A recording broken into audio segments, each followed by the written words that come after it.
Okay, everybody, we're going to get started. Good afternoon and welcome to our Lunch and Learn for this week. This week, we are going to be discussing the use of home equity in your property or in any property to be able to take advantage of additional opportunities in the real estate industry or the real estate market. This really is a session that's supposed to be for agents. However, because there's a lot of consumers that are interested in this matter, we're going to have kind of a general discussion about what is allowed and what isn't allowed. So when you're purchasing an investment property, or when a client of yours is purchasing an investment property, there's a lot of different loans that a borrower can have. Now, the best interest rates with the best terms would be a normal conventional regular Fannie Mae loan. As usual, those are also going to be the most involved when it comes to documentation, income documentation, and resources of where the down payment comes from. So it's a pretty important thing to note that when getting a conventional loan for an investment property, one of the critical things that's required is either your own funds for the purchase of an investment property. In other words, Fannie Mae or conventional loans do not allow a gift or unseasoned funds for an investment property. However, there are other alternative loans that do allow it. But let's just focus on one type of investment property loan at a time. And right now we're talking about conventional loans. So the reason why I bring this up is because if you were in a situation, or if your borrower was in a situation where they are trying to get a conventional loan, remember that's going to be the lowest interest rate of all investment property loans. The only way that they could access additional funds if they did not have the entire down payment and they wanted to use a gift is to basically get a home equity line or to take cash out on another property. Because even though gifts are not allowed, you can use secured borrowed funds for conventional loans for investment properties. So let's just take a step back. So just to recap, on an investment property purchase with a Fannie Mae conventional loan, again, the lowest interest rate, the best terms, you cannot have a gift or depositing funds that are not seasoned, okay? Meaning that they're not in your account for 2 months. So what happens in that situation, we can then go ahead and do either a cash out refinance on another property or an equity line on another property in order for the borrower to have secured borrowed funds. Now, if they take money out on a credit card, that's not secured, it's unsecured, and that's not allowed for conventional guidelines. So one of the ways around these guidelines is either by accessing a home equity line or taking cash out of a property that you currently own in order to use it as a down payment for the new property. This is a really great way to have a workaround when you're in a situation where you do not have the funds to purchase another property, or perhaps you're receiving a gift which you're not allowed to for a conventional loan. So when I say, just to kind of recap, conventional loan and Fannie Mae loan or Freddie Mac loan, those are really all the same things. It's kind of like saying hamburgers at McDonald's or Burger King. They're all hamburgers and they're all burger places. So it's all the same thing. Conventional and Fannie Mae and Freddie Mac are all the same type of loans. They're the best interest rate, lowest down payment when it comes to any type of property, for investment property purposes, I should say. And, but they're also the most strict. So now let's talk a little bit about the alternative type of loans and the benefits of those loans compared to a conventional loan. There's a lot of borrowers out there that own properties in an LLC or want to purchase a property in an LLC, or maybe they want to put one of their properties into an LLC. But either way, they want to use an LLC or a corporation for liability purposes so that they have less liability personally on the property. Now, in that situation, you can purchase a property in an LLC. You can refinance a property in an LLC. You can take cash out of a property that's owned by an LLC. The borrower still has to personally guarantee the loan, so there's still a personal guarantee that's happening, but the deed of the property is in the name of the LLC. In that situation, there are alternative loans that are available because a conventional loan does not allow a corporate owner. So you cannot have a Fannie Mae loan that has a property that's within an LLC. In that situation, there are options to be able to use gift funds or alternative funds to be able to purchase investment properties. It's not as strict on the guidelines, but the interest rates are higher. Not only are the interest rates higher, but every investment property loan that is an alternative to conventional. So we're talking a loan that is not a conventional loan. It's not a Fannie Mae. It's not a Freddie Mac loan. It's an alternative to these type of loans. They all have some type of prepayment penalty that comes standard. Now, those prepayment penalties can be bought out or bought down, but typically there's anywhere from a 3-year to a 5-year prepayment penalty. And obviously, we're in an environment where the interest rates right now are going down. As of December of 2023, here we stand, and probably by this time next year, the rates are going to be significantly lower. And so we really would always suggest a 1-year prepayment penalty or something where it's a minimal prepayment penalty, or possibly buying out the prepayment penalty. These are all additional costs that are not applicable when you're looking at a conventional loan. However, again, if they're purchasing a property in an LLC or want to refinance a property in an LLC, this is the only option. Now, you can use equity in a property to be able to purchase another property in an LLC. So let's just say you or your client owns a property, you own it free and clear, and it's in an LLC and you're looking for funds. Typically, you can get 65 to 70% of the value of that property as cash out, with a lot of different options regarding income verification. This can be done with no income verification. It can be done with income verification. There's many different options.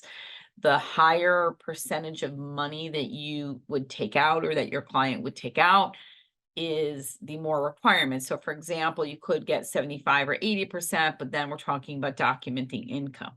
So if we're looking at not documenting income and it's in an LLC, typically 65 to 70% of the value is what you can take out.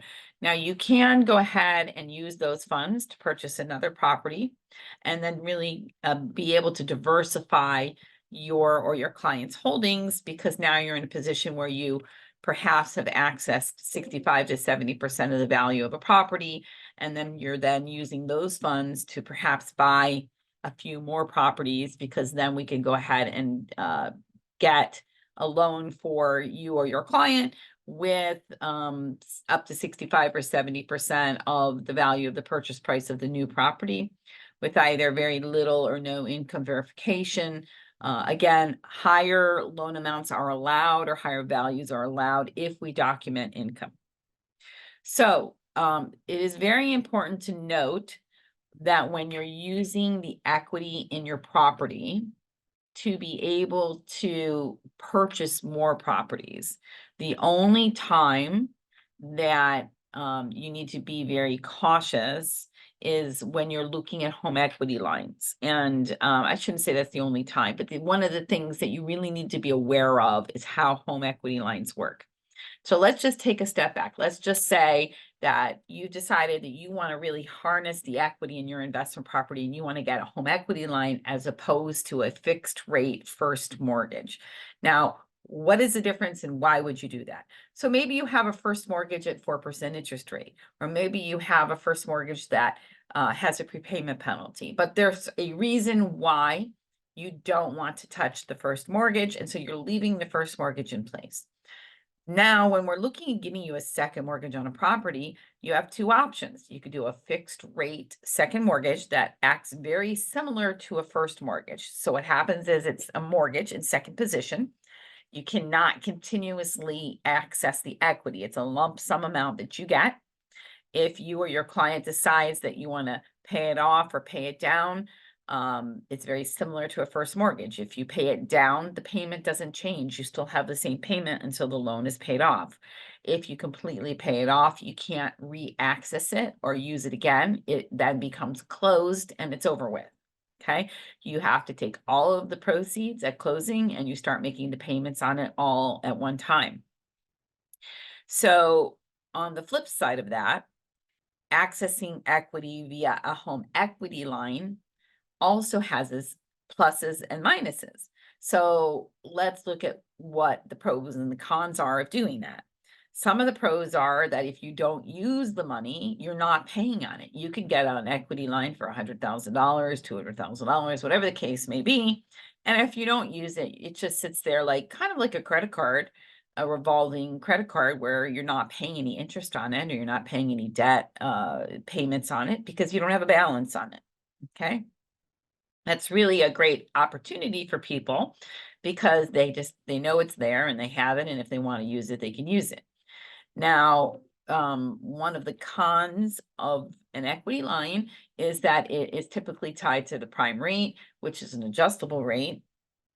Although here we are in December of 2023 and the prime rate has already rose significantly over the last year or so. So perhaps we're in an environment where it may start coming down at some point, but we really don't know. And there is there's no cap on the prime rate because it's one of the three rates that the Federal Reserve controls directly. So we're really in a position where it could be 20% tomorrow, it could be 5% tomorrow. Now, usually doesn't move as volatile as what it has moved in the last year, but it's really doubled in the last year. So one thing you have to keep in mind is there is that volatility of the adjustable rate. The other con or possible con that I can think of when it comes to home equity lines is that home equity lines report very similar to a credit card. So it's a revolving trade line that reports. And some of us may know or may not know that when you have revolving trade lines that are maxed out or over 50% of the available credit limit, or even over 30% of the available credit limit, you actually get a ding on your credit. Your credit score goes down when you have higher percentages of use of your revolving trade line. So if you have a $100,000 line of credit and you use $100,000, well, you're maxed out now on that revolving trade line. And so that's going to possibly affect your credit score, depending upon all the other factors that you have going on with your credit. Now, one of the other things to note is that if anything were to change economically that was dramatic, or if there was anything that happened with your personal credit, then your equity line actually could be closed. So let's say you co-signed for somebody, they're making the car payment, and then all of a sudden they didn't make the car payment and you didn't catch it. And now you have these derogatory things on your credit that you weren't anticipating, and your credit score goes down. Your creditors see that. So just like credit cards reassess you on I don't know if it's a month to month or annual or whatever, however they do it, so can the equity line company. So if you have an equity line outstanding and your credit then goes down, then you could potentially see that equity line closed or reduced. And in the back of your mind, you may be thinking, okay, hey, I have $100,000 line of credit outstanding. I'm going to go find a property. This is great. And then you go find an investment property, and then something happened to your credit or economically in the world, and all of a sudden your line of credit is now closed or reduced, and you didn't realize that. So that's one thing that you have to just be aware of. Now, it's highly unlikely that something like that would happen, but it is always something that you should be aware of. And since we are the truth about lending, we want to make sure we're telling you the truth of every possible worst case scenario so that you are prepared. Now, one of the pros, again, about accessing home equity lines for use of investment properties really is that the closing costs could be potentially lower on using a home equity line than doing a complete refinance. But one of the cons may be that the guidelines are stricter on home equity lines. So whenever you are getting money in a second position behind a first mortgage, the credit score requirements are stricter. The income documentation part of it is a little bit harder. Although we do have home equity lines that use bank statements for income in lieu of tax returns, we wouldn't have as many no income verification options to do a home equity line versus doing a first mortgage refinance. So sometimes you may not qualify to access your home equity through a home equity line of credit, and you may have to do a complete refinance and see if you feel that the cash that you're getting out is worth it to continue the transaction. The important thing to note is that regardless of how you access the home equity line, for the purpose of the new loan to purchase investment properties, we can utilize those funds. We just count, if we're doing a full income verification loan on the new loan, we would just count that potential mortgage payment or home equity line payment in your ratios. Or if we're doing a loan that's a no income verification loan, which is also commonly done for people who are purchasing properties in LLCs, it really won't matter because we're not looking at the income verification part of it. Now, there's something else I want to talk about in reference to conventional loans and accessing home equity line, or accessing home equity to purchase investment properties with conventional loans. When you're doing a conventional loan, a regular Fannie Mae conventional loan, and you're trying to purchase an investment property, not only does the down payment have to be sourced and we have to prove that the buyer has the down payment, which again can come from equity in a property they're refinancing or taking a home equity line on. But in addition to that, generally Fannie Mae wants to see 6 months reserves of the mortgage payment. So there's an additional reserve requirement that has to be met. That can be met by showing that the borrower has funds in a 401k or retirement account or other places or investments accounts. They don't have to use those funds for the actual transaction. This is just a show.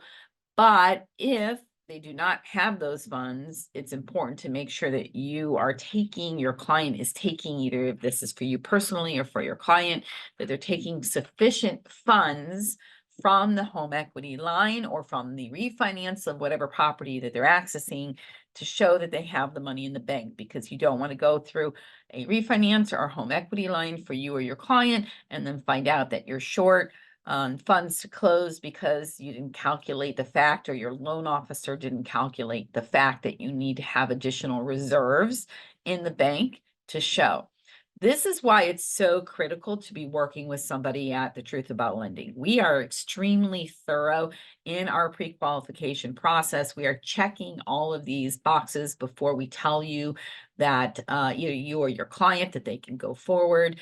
And one of the most critical things that we see is there's some things with other loan officers or other lenders that are missed at the last minute.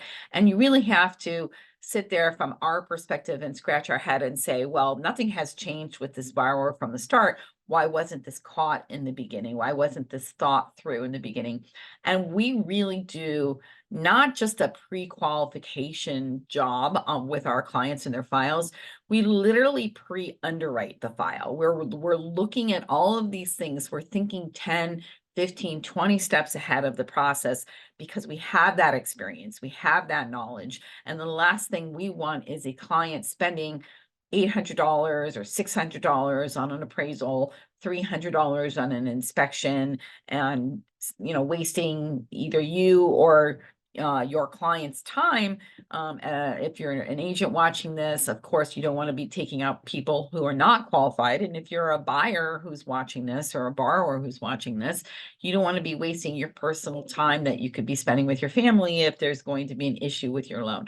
So we're going to try to be as thorough as we possibly can in the beginning to discuss all of these things. And one of those things is really looking at the reserve requirement and what kind of loan that you're getting.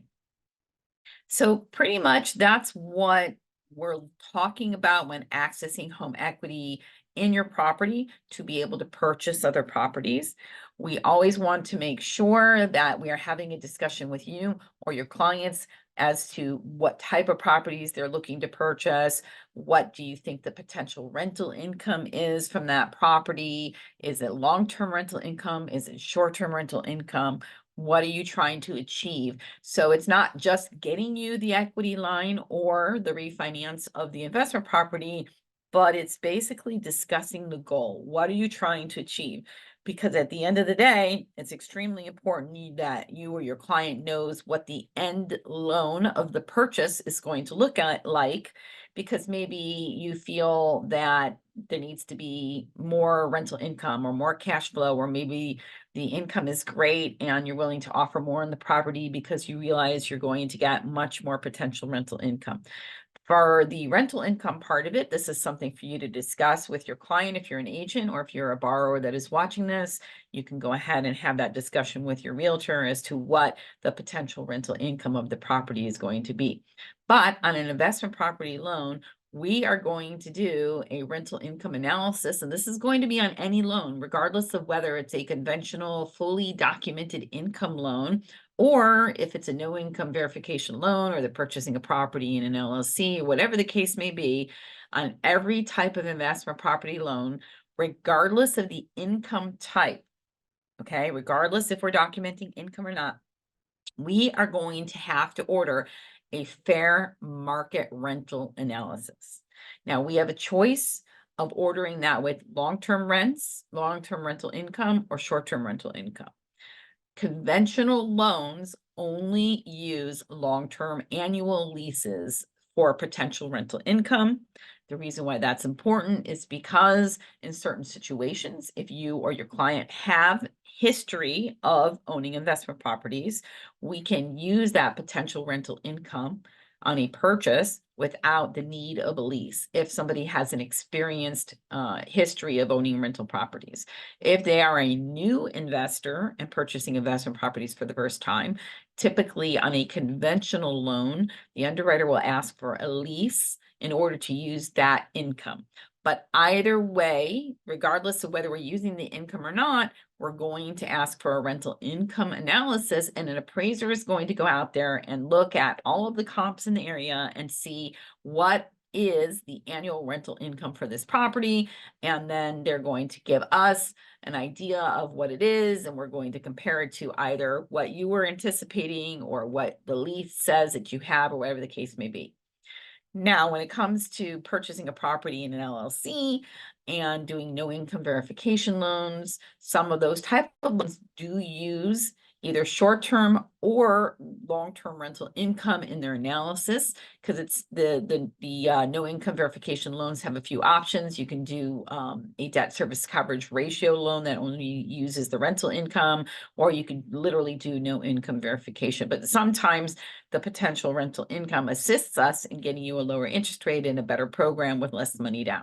So either way, it still is done. And on the alternative loans, we are allowed to use short-term rental income to see what the potential short-term rental income is. It is important for you to make sure you're speaking with, if this is for you personally, make sure you're speaking with your agent, or if you are the agent and you're talking to the borrower, please look up at the comps of the rental income in the area to be able to tell us, so that we have some perspective on what's the correct strategy to go to with your client. So this has been a very detailed session about using home equity lines or home equity in a property to basically harness that equity to make other investments. If anybody has any questions, please feel free to put them in the chat, and we can kind of go from there. Let's see. Okay, we have one question here that says, can you use home equity in someone else's property to be able to put a down payment on a property you want to buy? You can't for conventional, so that would be considered a gift. So unless you're on the deed of the property with the borrower, with the person that owns the property, unless you're considered an owner of the property, that's actually going to be considered gift funds. And so there are some alternative loans that are not conventional loans that allow gift funds for investment properties, but they're at a higher interest rate. So it is not considered secured borrowed funds. You actually have to be the borrower to be able to do that. Okay, we have one more question. Can you do all of this simultaneously? Yes, you could put a property under contract and we can get a refinance or a home equity line all done at the same time. What's very important to note is that we need to have that home equity line or that refinance where you're accessing the equity of the property done prior to your financing contingency expiring on the purchase. So we're making sure we're protecting you or your client so that their deposit is not lost if there's any issues with the ability to be able to access the funds for closing from the refinance or the home equity line. It's a little bit more tricky, more involved, but it is something that we do on a regular basis. We always suggest that if you or your client is looking to do that, that we get the refinance or the home equity line in and going as soon as possible. If the client does not want to close on the home equity line or the refinance until they actually find a property, that's fine. We can just have the loan approved, the appraisal done, the title done, all of those things done way in advance. So at least we're just sitting there waiting for the client to find a property, and we've got about 10 steps ahead of the process. Okay, I think those are all the questions for today. Thank you so much for chiming into our lunch and learn and asking these questions. We always welcome all of the questions. Thank you so much for joining our lunch and learn. We do this weekly every Wednesday at 12 o'clock. Next week, we're going to be talking about reverse mortgages and how your client can use reverse mortgages to purchase a property. It's a great tool for seniors. Please also remember to like us and follow us on our YouTube channel if you'd like to get weekly alerts whenever we have new videos that are uploaded. And if you are not currently a subscriber of our channel, we certainly would welcome you to be able to increase our subscribers and get more information out to you as we post it. Thank you so much and have a great day, everybody.